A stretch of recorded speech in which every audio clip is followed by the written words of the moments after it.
boa noite a todos, muito bem-vindos. Que Deus nos abençoe, que Jesus nos ampare. Vamos lembrar, mais uma vez, que todos somos importantes na reunião. Vamos mentalizar pessoas que nós conhecemos e que nós temos condições de ajudar, porque nós estamos aqui em nome de Jesus. Então, que Ele nos ilumine e vamos começar a nossa reunião. Muito obrigado pela presença. Então, dando continuidade ao estudo do Livro dos Espíritos, terceiro livro, Leis Morais, Lei de Liberdade, Liberdade de Consciência. O Consolador, Emmanuel, Chico Xavier: o homem educado deve exercer vigilância sobre o seu grau de liberdade. É sobre a independência própria que a criatura humana precisa exercer a vigilância maior. Quando o homem educado se permite examinar a conduta de outrem de modo leviano ou inconveniente, é sinal que sua vigilância padece desastrosa deficiência, porquanto a liberdade de alguém termina sempre onde começa uma outra liberdade, e cada qual responderá por si um dia junto à verdade divina. Olha só, a semana passada nós comentamos a respeito de Kardec, que ele tinha lido sobre Martim Lutero e ele foi levado por um espírito superior às regiões nevoentas.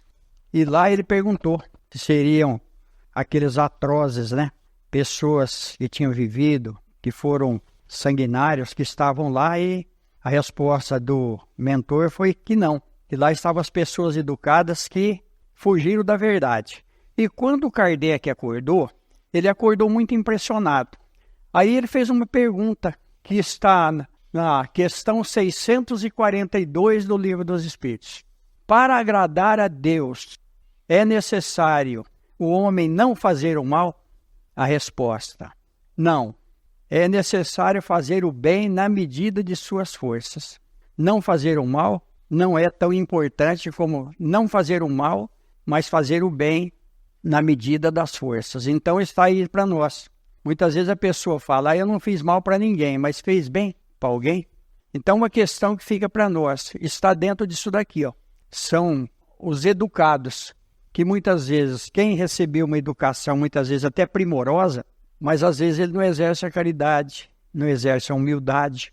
Então vai ser muito difícil do outro lado. Ele poderá ir para uma região igual essa que o Kardec foi levado, para poder trazer para nós a pergunta 642 do Livro dos Espíritos.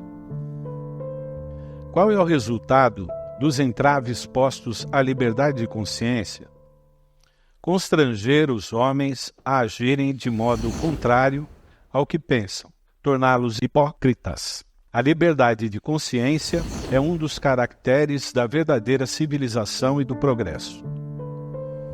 Toda crença é respeitável, mesmo que seja notoriamente falsa. Toda crença é respeitável quando é sincera e conduz à prática do bem. As crenças repreensíveis são as que conduzem ao mal.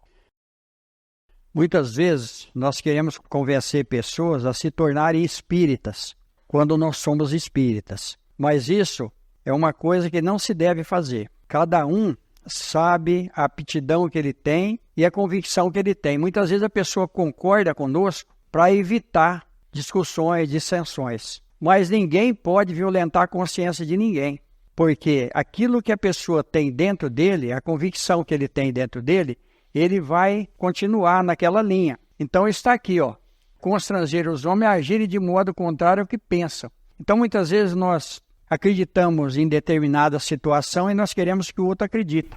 Então olha a beleza da doutrina espírita.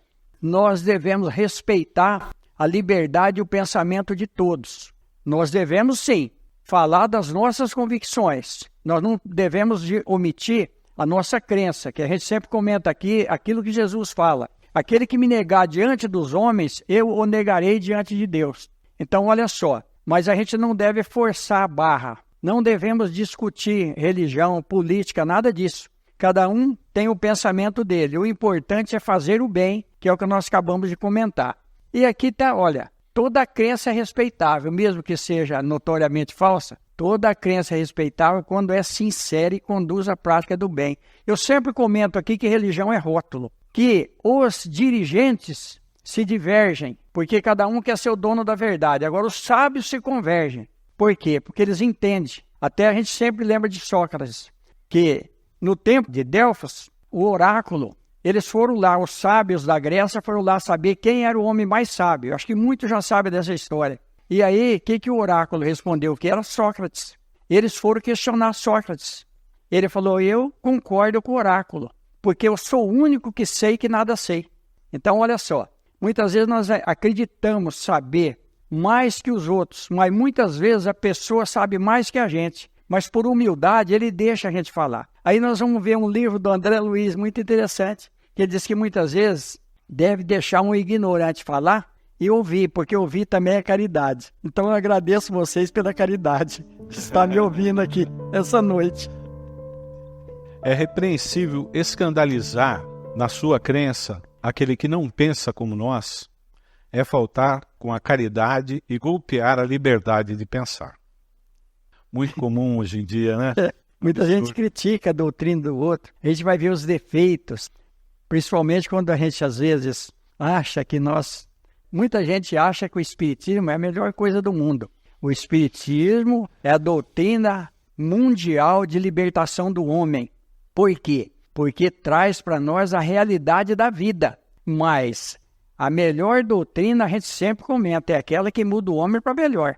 Às vezes a pessoa não tem crença nenhuma, mas ele faz o bem, que é o que nós comentamos. Ele é caridoso, ele é bondoso, então ele está no caminho certo. Aí nós vamos pegar uma história muito interessante. Olha, a escolha do Senhor. Eu sempre lembro, e até me emociono. Tinha uma reunião no plano espiritual, um plano sublime. E apareceu lá um sacerdote, apareceu lá um pastor, apareceu lá um que era do governo. Pessoas que tinham autoridades na terra. O Senhor queria uma entrevista com um deles. E destoava do grupo um homem vestido, até muito mal vestido. Era um cameleiro do deserto. E aí o entrevistador perguntava, o que você fez na terra? Eu fui um representante de Jesus. Vou anotar aqui. E você? Eu exerci o poder de mando. Fui caridoso. Vou anotar. Chegou no cameleiro. Anotando um por um, chegou no cameleiro. E você? O que você fez na terra para você estar aqui? Ele falou, nem sei por que eu cheguei até aqui. Porque eu não estava preocupado com Deus. Eu não estava preocupado com doutrina. Eu estava preocupado com o povo que estava sofrendo, sedento. Então eu servia água. Aí ele anota e leva na presença do Senhor todas as anotações. Daí a pouco vem uma faixa com o nome do cameleiro. O Senhor queria uma entrevista com ele. Ele foi escolhido porque ele exerceu a caridade. Ele exerceu aquilo que Jesus traz para nós no Evangelho. Amai ao próximo como a si mesmo e a Deus sobre todas as coisas. Olha que coisa interessante para nós. Está num dos livros de Humberto de Campos essa história. Até na palestra de ontem me ocorreu uma coisa assim no Novo Testamento sobre Jesus comentando de Judas. A gente interpreta muitas vezes o Novo Testamento, a palavra de Jesus, como se fosse uma reprimenda. Na realidade, é uma constatação, é uma orientação. Muitas vezes a gente fala que ele até parece que ele está rogando uma praga para aquele que ele seria penalizado. Mas nunca é assim. Ele faz uma observação daquilo que ele entende. Então ele faz um comentário e muitas vezes a gente confunde essas palavras como uma ameaça, como um castigo, melhor dizendo, e transforma o sagrado em algo que reprime, em algo que penaliza. Verdade, Edu. E olha só, aqui nós estamos falando da liberdade de consciência. Então o Judas, quando ele viu, porque o que o Judas pensou pela lei daquela região, o máximo que podia acontecer era uma reprimenda e não uma crucificação. Só que deturparam, nós vamos ver ali que é levado para Herodes, depois volta de novo, aí vai para Pôncio Pilatos. Então houve uma armação contra Jesus ali. Jesus foi condenado sumariamente por um conselho que foi reunido na última hora. Eles não fizeram o grande conselho, porque existia o pequeno conselho e o grande conselho. Eu estudei um pouco, principalmente essa parte da Palestina, daquela região judaica ali. Então, olha só, as leis, eles fizeram um pequeno conselho, às escondidas, condenaram Jesus. Quando Judas descobriu o que ele fez, ele foi devolver o dinheiro. Eles não aceitaram mais. Então, olha só, ele pega e se enforca. Quando ele se enforcou, ele cometeu suicídio, ele foi para uma região tenebrosa. O que Jesus fez? Jesus sabia do sentimento e dos ideais que o Judas tinha. Tanto é que quando está aquela situação no gasofilácio, onde tem o óbolo da viúva ali, onde Jesus pega e fala que quem deu mais foi ela, porque ela deu tudo que ela possuía, antes disso tem um livro que vem contando a história, um livro também do Chico Xavier. Olha a importância do Chico Xavier dentro da doutrina espírita. Judas vinha trazer notícia para Jesus, porque ele ficava observando quem dava a esmola lá, quem deitava as moedas no gasofilácio. Ele falava, fulano de tal deu 5 moedas de ouro, o curtidor de couro deu 10 moedas de ouro. Aí Jesus falava, bendito seja ele, que ele já está desprendendo. Então ele trazia todas as notícias. Quando a mulher jogou a moedinha, ele foi o primeiro que chegou para Jesus e falou, aquela lá só deu uma moeda. Jesus falou, ela deu mais que todos. E ainda nós vamos ver uma outra lição para nós. Quando todos desocupam, fica Jesus e os apóstolos. Aí um deles pergunta para Jesus, mas então aquela moeda foi a que mais serviu? Ele fala, não, a que mais serviu é essa que está limpando. Era a zeladora do templo.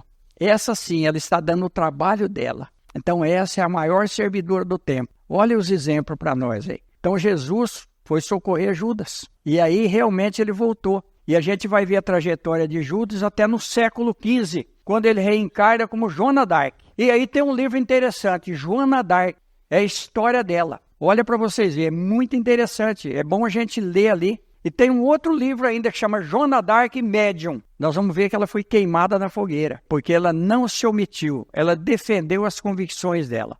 E lembrando que Judas não foi penalizado, ele se auto-penalizou, cometeu suicídio e se envolveu nessa situação. Sim. E foi socorrido. Sim. Né? Por isso que e teve outra oportunidade. Por isso que nós podemos escapar. Olha o que Jesus fala, gente. Está na Bíblia também. Podemos pecar contra o templo, podemos pecar contra o Estado, podemos pecar contra o mundo, mas não podemos pecar contra o Espírito Santo. O que é o Espírito Santo? O Espírito nosso, aquele que está dentro de nós. Que quando a gente comete qualquer coisa que vai macular o nosso espírito, nós pecamos contra o Espírito Santo que está em nós. Então aí sim, aí é a lei da consciência. A lei de Deus está na consciência, nós já falamos aqui outras vezes. Então, quando a gente peca alguma coisa, a doutrina espírita não fala de pecado, fala de erro e de acerto, da educação que nós temos através de Deus nos educa, por nós mesmos. O homem é um médico do próprio homem, André Luiz, Chico Xavier. Então, olha para vocês verem, algum dia, em algum lugar, a nossa consciência vai cobrar. Então, daí nós vamos ter que resgatar. É aquilo que Jesus fala. Aí, enquanto a gente não pagar tudo, a gente não se recupera. Gandhi também dizia o seguinte, que a gente só é livre conscientemente quando a gente olhar para trás, Gandhi dizia isso, e não tiver nenhuma mácula. Mas é muito difícil, porque nós estamos em evolução. Todos nós cometemos erro. Só não comete erro quem não está vivendo. Mas nós devemos sempre não repetir o mesmo erro. É uma experiência que não deu certo. É insultar a liberdade de consciência ou pôr entraves às crenças capazes de perturbar a sociedade? Podem-se reprimir os atos, mas a crença íntima é inacessível. Comentário de Kardec. Reprimir os atos exteriores de uma crença, quando esses atos trazem algum prejuízo a outrem, não é insultar a liberdade de consciência, porque essa repressão deixa a crença sua inteira liberdade. Deve-se, em respeito à liberdade de consciência, deixar-se propagar em doutrinas perniciosas, ou se pode, sem insultar a essa liberdade, procurar trazer de novo ao caminho da verdade aqueles que se perderam por falsos princípios? Certamente se pode e mesmo se deve, mas ensinar, a exemplo de Jesus, pela suavidade e a persuasão e não pela força, o que seria pior que a crença daquele a quem se quer convencer. Se há alguma coisa que seja permitido se impor, é o bem e a fraternidade. mas não cremos que o meio de os fazer admitir seja o de agir com violência. A convicção não se impõe. Olha só, como é esclarecedor esse livro. Esse livro é fantástico. Então nós estamos vendo aqui, porque se a gente vê qual o pai, olha Jesus novamente, qual o pai que o filho pedindo um pão vai dar uma pedra? E olha Jesus falando de Deus. Se vós, homens, que são maus, fazem isso, quando o filho pede o pão não vai dar uma pedra, quanto mais vosso Pai, Deus Todo-Poderoso, sempre vai dar o melhor. Então não adianta a gente pegar e querer impor pela violência, pela imposição, disciplina. Tem doutrinas disciplinadoras terríveis, onde coloca as pessoas a usar aquilo que hoje não se usa mais, a fazer certas coisas que hoje não tem necessidade, porque a maior liberdade que nós temos é a liberdade de consciência, porque nós vamos responder, nós já comentamos anteriormente. Então não adianta a pessoa se vestir de branco, não adianta a pessoa vestir túnicas compridas, não adianta nada disso. Não adianta imposição de vestuário e nenhuma doutrina, que isso não vai mudar nenhuma situação. E quando a gente for falar alguma coisa para alguém que se desviou, porque muitas vezes fala a pessoa caiu da fé, a pessoa se desviou, nós devemos usar de caridade, porque se a gente chegar e começar a punir e começar a cobrar, nós vamos perder. Então Jesus não nos cobra, Jesus deixa a gente... Por isso nós temos livre-arbítrio. Nós podemos, por isso que o apóstolo Paulo fala, tudo me é possível, mas nem tudo me é lícito. Então eu tenho que saber aquilo que é bom para mim e aquilo que não é. Então a doutrina, ela deixa... Por isso que eu adoro a doutrina espírita. Eu sou fascinado pelo espiritismo, porque o espiritismo dá toda a liberdade para nós. Nós podemos fazer o que nós quisermos, mas nós vamos ser responsáveis. Porque a doutrina espírita não pune ninguém. Por que Jesus foi socorrer Judas? Tem uma razão. Porque foi Jesus que escolheu. Vós não me escolheste, eu os escolhi. Jesus falando para os apóstolos dele. A gente ainda não entende muitas coisas espirituais. Todas as doutrinas tendo a pretensão de ser a única expressão da verdade, porque sinais se pode reconhecer aquela que tem o direito de colocar-se como tal, será aquela que faz mais homens de bem e menos hipócritas. Quer dizer, praticante da lei do amor e da caridade na sua maior pureza e na sua mais larga aplicação. Por esse sinal reconhecereis que uma doutrina é boa, porque toda doutrina que tiver por consequência semear a desunião e estabelecer uma demarcação entre os filhos de Deus, não pode ser senão falsa e perniciosa. Olha só, Jesus não trouxe religião nenhuma para nós, não trouxe nenhum rótulo, ele trouxe o amor para nós. Aí eu lembro sempre de Best, um pensador judaico, ele era um homem muito sábio, e aí um devoto veio procurá-lo para uma entrevista e falou: mestre, eu dei a vida pelo Evangelho, eu vivi pelas Escrituras. E hoje eu me cobro muito porque eu não melhorei nada, eu continuo o mesmo homem medíocre de sempre. Aí ele falou: meu filho, se você já reconhece que você não melhorou e que você continua medíocre, já é uma grande evolução. Lázaro Redivivo, Irmão X, Chico Xavier, capítulo 37, aos Espíritas. Sacerdotes da realização positiva, adoradores ativos do Mestre presente, o futuro dirá de vosso serviço generoso que hoje se desenvolve na obscuridade e no silêncio. Há um comandante invisível que vos orienta na longa estrada a percorrer. É aquele que voltou triunfante da morte, há quase 2000 anos, diante do mundo assombrado em Jerusalém. Afirma um provérbio turco que existem 3 coisas de que os homens não conseguem escapar: o olhar de Deus, o grito da consciência e o golpe da morte.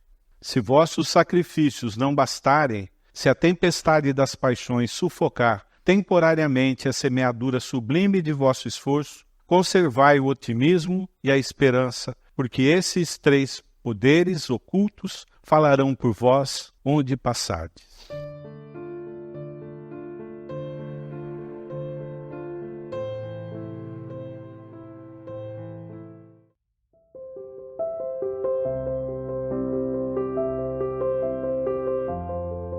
E para a gente encerrar, olha que coisa boa esses encontros nossos. Aí eu lembro sempre de um livro interessantíssimo que chama Encontro Marcado. Não é por acaso que nós estamos aqui, em nome de Jesus.